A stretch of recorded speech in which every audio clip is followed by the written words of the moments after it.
मार्च के महीने में जो एफआईआई का सेल ऑफ आया वो 1,14,000 करोड़ के आसपास आया था इंडियन मार्केट में। और इंडियन बैंक ने भी एक रोल निभाया कि जो आईएनआर है वो हमारा गिरता चला जाए। इसी के साथ साथ मैं एक स्ट्रेटेजी को टेस्ट कर रहा था जहां पे मेरी स्ट्रेटेजी ने आउट परफॉर्म करा है बेंचमार्क को। ये कौन सी स्ट्रेटेजी है, कैसे काम करती है, इसके ऊपर भी डिस्कस करूंगा। और ट्रंप ने बोला ये जो पी स्टॉक है ये वापस से शुरू हो सकता है, जिससे ब्रेंट क्रूड के जो प्राइसेस हैं उसके अंदर एक बड़ी गिरावट देखने को मिली। तो बहुत कुछ है इस वीडियो के अंदर जानने के लिए। मेरा नाम है अभिषेक उपाध्याय, आप देख रहे हो कॉफी थिंकर्स। शुरू करते हैं वीडियो। तो सबसे पहले बात करते हैं आज के बाजार की। अगर बाजार को देखोगे तो बाजार में थी हरियाली, और इतनी हरियाली देखने की आदत नहीं है क्योंकि लगातार 3 दिन हो चुके हैं जो हमारा बाजार है ये पॉजिटिव तरीके से बंद हुआ है। इस हरियाली के पीछे सिंपल सा रीजन है क्योंकि अब जो चीजें हो रही हैं ग्लोबल इकोनॉमी के अंदर, मतलब चाहे आप ईरान यूएस की वॉर मान लो, इजराइल ने इस समय पे बोला है कि भाई हम कुछ टाइम के लिए यहां पर वॉर नहीं करेंगे। लेबनान से बात हो गई है कि भाई 10 दिन के लिए ये जो सीज फायर है इसको कंटिन्यू करेंगे, जिस वजह से एक पॉजिटिविटी इस समय पे दुनिया के अंदर आ रही है। फ्राइडे का समय है तो यहां पर रिस्क बढ़ जाता है क्योंकि जो ट्रंप है वो फ्राइडे को ही कहीं ना कहीं जाकर के एक्टिव होता है। तो जैसे यूएस मार्केट बंद होगी मुझे पूरी उम्मीद है कोई ना कोई धमाकेदार न्यूज आने वाली है। इसी के साथ साथ जो ट्रंप है उसने अपनी कार कंपनी से बोला है कि क्या आप एम्यूनिशंस बना सकते हो, क्या आप हमारी डिफेंस के अंदर हेल्प कर सकते हो। मतलब यह है कि जो यूएस है वो एक बड़ी जंग के लिए तैयार हो रहा है, या फिर आप इसको इस तरीके से भी समझ सकते हो कि यूएस की जो एम्यूनिशन है उसके अंदर एक बड़ी गिरावट आई इस वॉर के अंदर। इसी वजह से जो ट्रंप है वो अपनी कार मैन्युफैक्चरिंग कंपनी के पास गया और बोला यार हमारी हेल्प करो, हमें आपकी जरूरत है। सो मेरा मानना यह है जैसे यूएस की मार्केट बंद होगी कोई ना कोई एक बड़ी खबर आएगी जिससे बाजार काफी ज्यादा वोलेटाइल होने वाला है, और ऐसा लगेगा कि भाई बाजार मंडे को खराब हो जाएगा, लेकिन अगेन मंडे होने से पहले कोई ना कोई सोल्यूशन निकल आएगा। और यही चीज लास्ट 6 हफ्तों से हो रही है। इवन मैं ये बोलूं कि जब से ट्रंप आया तब से जो वीकेंड है काफी ज्यादा वोलेटाइल रहता है और दिमाग की दही हो जाती है। अब एक और इंटरेस्टिंग चीज मैंने मेंबर कम्युनिटी में काफी बार बोला है कि मैं काफी सारी स्ट्रेटजीज पे काम करता रहता हूं, और अगर आप स्ट्रेटजी पे काम कर रहे हो तो इसका फायदा ये होता है कि अगर आपको एक सही स्ट्रेटजी मिल गई, जैसे स्विंग ट्रेडिंग मेरी one of the best strategy है जिसके अंदर मेरे को समझ आता है कि कैसे बाय करना है, कैसे सेल करना है। काफी सालों का एक्सपीरियंस है, काफी सारे लॉसेस के बाद आया है, लेकिन फिर भी वो जो स्ट्रेटजी है वो मैंने रिफाइन कर ली है। अब मैं एक और स्ट्रेटजी के ऊपर काम कर रहा हूं, जैसे कि थीमेटिक फंड्स अगर हमें बनाने हो तो हम कैसे बना सकते हैं। अब हम उस स्ट्रेटजी के ऐसे क्रूशियल फेज पे हैं जहां पे हमें पता चलेगा कि भाई जो स्ट्रेटजी है वो काम करती है या फिर नहीं करती, फेल हो जाती है, और आपके साथ ही मैं उसके रिजल्ट देखने वाला हूं। सबसे पहले समझते हैं स्ट्रेटजी बनाते कैसे हैं, ताकि अगर आप फ्यूचर में चाहो तो उस स्ट्रेटजी को कॉपी कर सकते हो। मैं काफी सारी स्ट्रेटजीज आने वाले टाइम पे पब्लिश करने वाला हूं जिनके ऊपर मैं लास्ट 6 महीने 7 महीने से काम कर रहा हूं, और अब मुझे लगता है उस स्ट्रेटजी के अंदर काफी सारी रिफाइनमेंट मैं कर चुका हूं, तो इसीलिए मैं पब्लिकली टेस्ट करने वाला हूं। अब जब भी हम स्ट्रेटजी बनाते हैं तो उसके अंदर काफी सारे फेजेस होते हैं। इनमें से कौन कौन से फेज होते हैं? सबसे पहले प्लानिंग, कि आपको स्ट्रेटजी किस बेसिस के ऊपर बनानी है। देखो सबसे पहली चीज मैं बता दूं, जो भी स्ट्रेटजी इस समय पे दुनिया में अवेलेबल है, पहली चीज वो कहीं ना कहीं और किसी ना किसी से इंस्पायर्ड है, राइट। और ये सबसे इंपॉर्टेंट चीज है, आपको किस डायरेक्शन में जाना है आपको पता होना चाहिए। और स्टार्टिंग में जब हम बच्चे होते हैं हमें एजुकेशन सिस्टम में इसलिए घुसाया जाता है ताकि हमें बेसिक नॉलेज समझ आए, ठीक है। तो इसीलिए सारी स्ट्रेटजी किसी ना किसी से इंस्पायर्ड होती है। तो जो मैं स्ट्रेटजी बिल्ड कर रहा हूं वो 1 या 2 स्ट्रेटजी को मिला करके मैं बनाता हूं। सो पहली चीज प्लानिंग, लेकिन कौन सी स्ट्रेटजी किसके साथ अच्छा काम करेगी अपने आप में एक चैलेंज होता है जिसके अंदर बहुत सारा टाइम लगता है। दूसरा फेज होता है स्टॉक सिलेक्शन, कि आप किस लेवल की स्ट्रेटजी बनाना चाहते हो। क्या आप एक स्मॉल कैप की स्ट्रेटजी बनाना चाहते हो, क्या आप एक लार्ज कैप की बनाना चाहते हो। जो मैंने बनाई है वो इस समय पे स्मॉल कैप की स्ट्रेटजी है, स्मॉल और मिड कैप, जहां पे 75% जो स्टॉक्स हैं वो स्मॉल कैप के, बाकी जो बचे हुए वो मिड कैप और लार्ज कैप के, ठीक है। तो मैंने इस कॉम्बिनेशन से बनाया है। तीसरा आता है टेस्टिंग फेज, जहां पे हम काफी सारे पैरामीटर्स को बैक टेस्ट करते हैं। मैंने एटलीस्ट कम से कम 7 से 8 बार पैरामीटर्स को चेंज करा, बैक टेस्ट करा, और उसके बाद ये रिजल्ट आया है। हम इस समय पे इस वाले फेज के अंदर है जिसको हम कहते हैं पेपर ट्रेडिंग, जहां पे आपको रियलिटी चेक मिलता है कि जो आपकी स्ट्रेटजी है वो काम कर रही है या नहीं कर रही।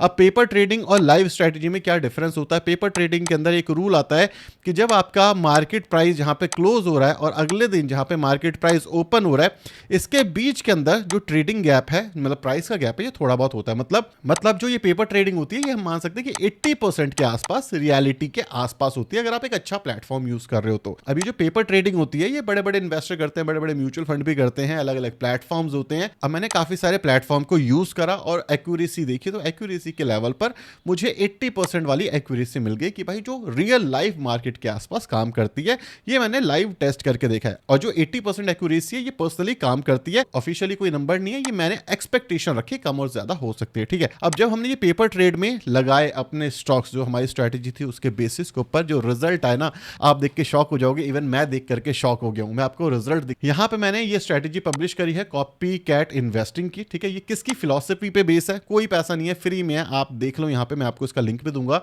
ये मनीष पबराई की इन्वेस्टिंग फिलॉसफी के साथ है, ठीक है। ये उनकी इन्वेस्टिंग स्ट्रेटेजी थी जहां पर उन्होंने वॉरेन बफे के पोर्टफोलियो को कॉपी करा, और ये स्ट्रेटेजी पब्लिकली अवेलेबल नहीं थी, तो ये स्ट्रेटेजी हमने बिल्ड करी है। कैसे बिल्ड करी है? स्ट्रेटेजी के अंदर हमने बड़े इन्वेस्टर्स के अच्छे स्टॉक्स चूज करे और उसके ऊपर फंडामेंटल एनालिसिस करा, अपना पैरामीटर रखा ताकि हम रिस्क को कम से कम कर पाए, क्योंकि बड़े इन्वेस्टर्स के पास रिस्क एपेटाइट काफी ज्यादा होता है।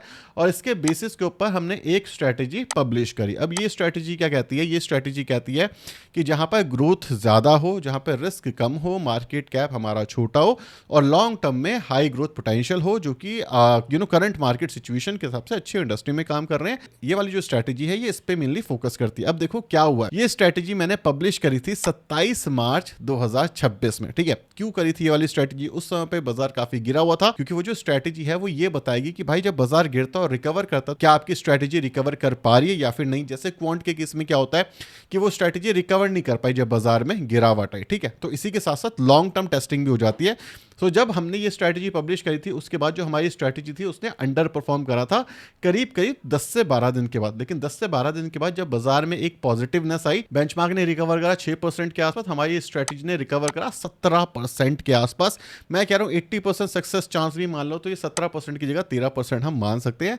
हाइपोथेटिकल एग्जांपल मैं बता रहा हूं, सक्सेस रेट के अकॉर्डिंग अभी बैक टेस्टिंग में चल रहा है।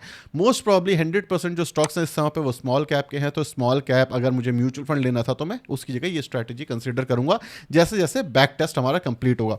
इसके बाद जब मैंने हीट मैप यहां पर उठा करके देखा तो हीट मैप जो हमें डेटा दिखा रहा है वो काफी ज्यादा इंटरेस्टिंग है कि भाई मोमेंटम प्लस वैल्यू का कॉम्बिनेशन भी है यहाँ पे, ठीक है। कुछ मोमेंटम के अंदर स्कोर कर रहे हैं, कुछ वैल्यू के अंदर स्कोर कर रहे हैं, मतलब कॉम्बिनेशन अच्छा है।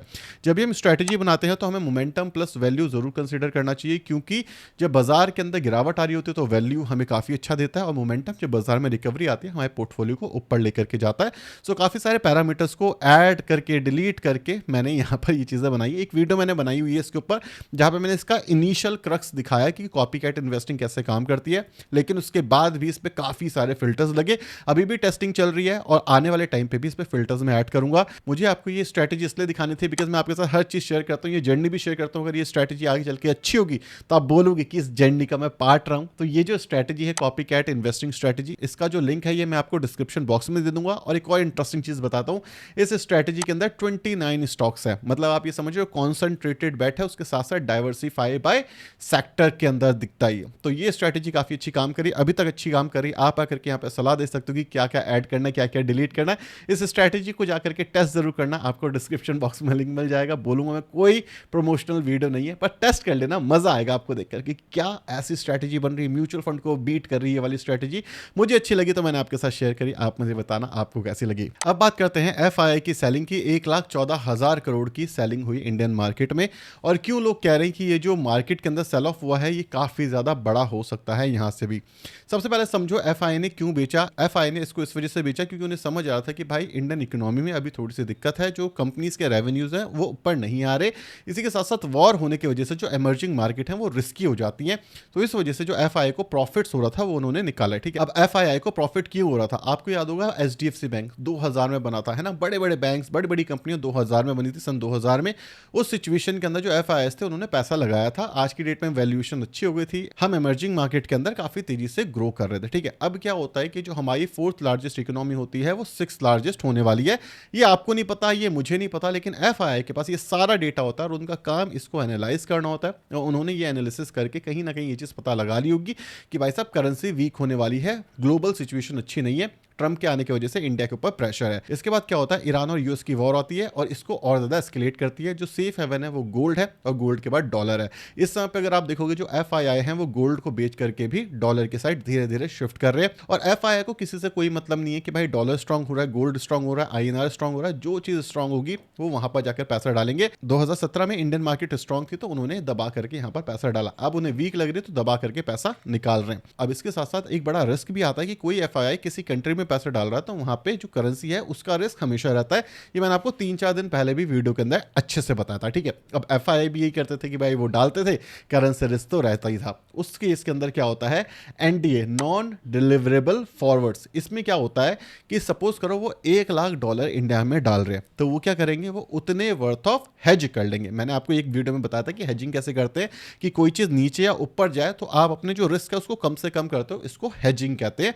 जब आप शॉर्ट सेलिंग करते हो तो भी यहां पर करते हो, जब आप कॉल करते हो, पुट लेते हो, तब भी यहां पर हेज करते हो। अगर आप हेज नहीं करते तो बड़ा रिस्क आ जाता है, बड़ा लॉस हो सकता है, ठीक है। एनडीएफ क्या करता था कि सपोज करो आपने $1,00,000 डाले हैं, उसके बदले आपको $1,000 के एनडीएफ लेना पड़ता है, नॉन डिलीवरेबल फॉरवर्ड, ठीक है, ये लेना पड़ता है। अब इसमें क्या होता है, इसके पीछे थोड़ा सा खर्चा आता है। इसको एक तरीके से इंश्योरेंस समझ लो कि भाई ये नीचे गिरा तो मैं आपको इसके बदले आपको पैसा दे दूंगा। मतलब अगर डॉलर के अगेंस्ट अगर रुपया 5% गिरा तो मैं आपको 4% दे दूंगा, 1% वहां पर जो है वो प्रीमियम लगेगा, बात ठीक है। अब यहाँ पे क्या होता है, जो एफआईआई है वो अपनी जो रिस्क है उसको इसके थ्रू हेज कर रहा था। अब यहाँ पर आता है आरबीआई और कहता है कि भाई एक काम करो, आप ना अब ये काम कर नहीं पाओगे, मतलब नॉन डिलीवर फॉरवर्ड्स को आप बेच नहीं सकते, कैश में सेटल नहीं कर सकते इसको। अब जो आरबीआई है उसने ऐसा क्यों बोला, अब देखो हो क्या रहा था, जो आईएनआर था वो दबा करके गिर रहा था।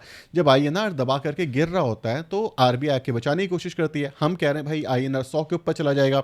अब जो इंडिया है वो नेट इंपोर्टर कंपनी है, अगर 100 के ऊपर आईएनआर टू डॉलर चला गया तो ये बड़ा रिस्क हो जाता है। तो जो आरबीआई है वो क्या करती है, वो अपने डॉलर जो उसके रिजर्व में होता है उसको बेच करके आईएनआर खरीदती है। मतलब डॉलर सर्कुलेशन में गया, आईएनआर खरीदा, मतलब जो आईएनआर है वो स्ट्रांग हुआ। इस तरीके से आर्टिफिशियल डिमांड क्रिएट करने की कोशिश की जाती है। अब बोलोगे भाई डिमांड क्रिएट कैसे होती है, एग्जांपल देता हूं। जैसे यहां पर देखो, जो इंडियन रिफाइनरीज हैं वो ईरान को जो ऑयल में पे करेंगी वो युआन में पे करेंगे, ठीक है, थ्रू आईसीआईसीआई बैंक, ठीक है। यहां पे क्या हुआ, युआन की डिमांड बढ़ गई। क्यों भाई, ईरान से तेल खरीदना है तो आपको युआन में पे करना पड़ेगा, तो लोगों को युआन की जरूरत पड़ी। अब अगर इंडिया से कोई चीज खरीदनी है और कोई देश ये बोल दे कि मैं आईएनआर एक्सेप्ट करता हूं, तो लोग क्या करेंगे, अपने डॉलर को पहले आईएनआर में कन्वर्ट करेंगे और उसके बाद जाकर के सामान खरीदेंगे। मतलब आईएनआर की डिमांड बढ़ गई, आईएनआर स्ट्रांग हो गया, ठीक है। इस तरीके से डिमांड बढ़ती है ग्लोबल मार्केट में किसी भी करेंसी की, इसलिए डॉलर यहां पर डोमिनेट करता है क्योंकि डॉलर की डिमांड काफी ज्यादा है, ठीक है। ये चीज आई होप क्लियर होगी। अब जो हमारे बैंक थे वो काफी चतुर थे। कैसे थे, जैसे इंडियन बैंक है तो उनके अलग अलग जगहों पे ब्रांच होती है। अब इंडियन बैंक क्या कर रहे थे कि वो आईएनआर को शॉर्ट कर रहे थे। अब शॉर्ट का मतलब ये है कि अगर आप कह रहे हो कि आईएनआर गिरेगा तो इसके ऊपर काफी सारा आईएनआर बेच दे। आईएनआर आपके पास नहीं, आपने बेच दिया, इसको कहते हैं शॉर्ट सेलिंग। अब आरबीआई क्या कर रहा है, आरबीआई डॉलर बेच के इंडियन रुपया बना रहा है। मतलब आरबीआई जो कर रहा है उसका उल्टा हमारे बैंक कर रहे हैं। अब जो हमारे इंडियन बैंक है वो बाहर की ब्रांच में जाकर के ऐसा क्यों कर रहे हैं, उन्हें कोई दुश्मनी नहीं, इसको कहते हैं आर्बिट्राज।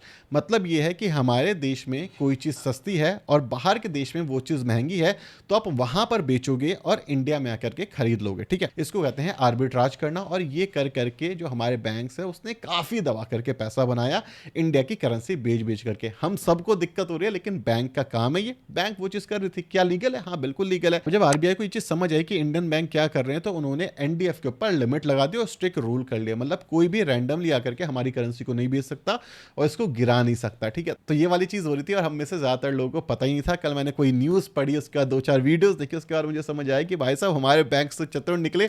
हम यहाँ पर देशभक्ति करते रह गए, उन्होंने देशभक्ति के नाम पे हमारी जो करेंसी थी उसी को ठोक डाला। इसी वजह से एक दिन के अंदर जो आईएनआर था जो कि 94 तक पहुंच गया था वो चढ़ करके 93 आ गया। मतलब लास्ट 6 महीने के अंदर one of the biggest gain INR के अंदर आपको देखने को मिला था। इतना बड़ा गेन आईएनआर के अंदर देखने को नहीं मिलता। तो सोचो कितना बड़ा गेम हो रहा है। और हम सब सिर्फ एक चीज सोचे कि भाई इंडियंस हैं, हम सिर्फ इंडिया में इन्वेस्ट करेंगे, पोर्टफोलियो को डाइवर्सिफाई नहीं करेंगे। अगर आप एक इंडियन हो, इंडिया में इन्वेस्ट करते हो तो इंडिया को सपोर्ट करो अपने काम से, अपने टैक्सेस से, सही तरीके से बिहेव करके, राइट। इंडिया को सपोर्ट आप अपनी इन्वेस्टमेंट से नहीं करोगे, आपकी इन्वेस्टमेंट से इंडिया को सपोर्ट नहीं होगा, आप हो सकता है कि इरोड हो जाओ, राइट। तो इसीलिए पोर्टफोलियो को डाइवर्सिफाई करो। कल मैंने पूछा था कि कितने लोगों को बाहर इन्वेस्ट करने के बारे में सीखना है, काफी सारे कमेंट आए। मतलब ये है कि भाई बहुत जल्दी उसकी सीरीज आएगी, किसके थ्रू इन्वेस्ट कर सकते हैं, वेस्टेड अच्छा, आईएनडी मनी अच्छा है। अगर हम इन्वेस्ट कर रहे हैं तो हमारे दिमाग में क्या होना चाहिए, कैसे एनालाइज करना, वहाँ के स्टॉक्स में इन्वेस्ट करना है, ईटीएफ में, म्यूचुअल फंड में, ये सारी डिटेल्स मैं बहुत जल्दी लेकर के आने वाला हूँ। जितने ज़्यादा कमेंट उतनी तेज़ी से मैं इस पर काम करना शुरू करूंगा। तो वीडियो पसंद आई तो वीडियो को लाइक और चैनल को सब्सक्राइब करना बिल्कुल मत भूलना। लिंक पे जाकर के टेस्ट करो कि वो स्ट्रेटेजी आपको कैसी लगी और मुझे फीडबैक जरूर देना अगर आपको मजा आ रहा है तो। Thank you so much for watching this video. Bye bye.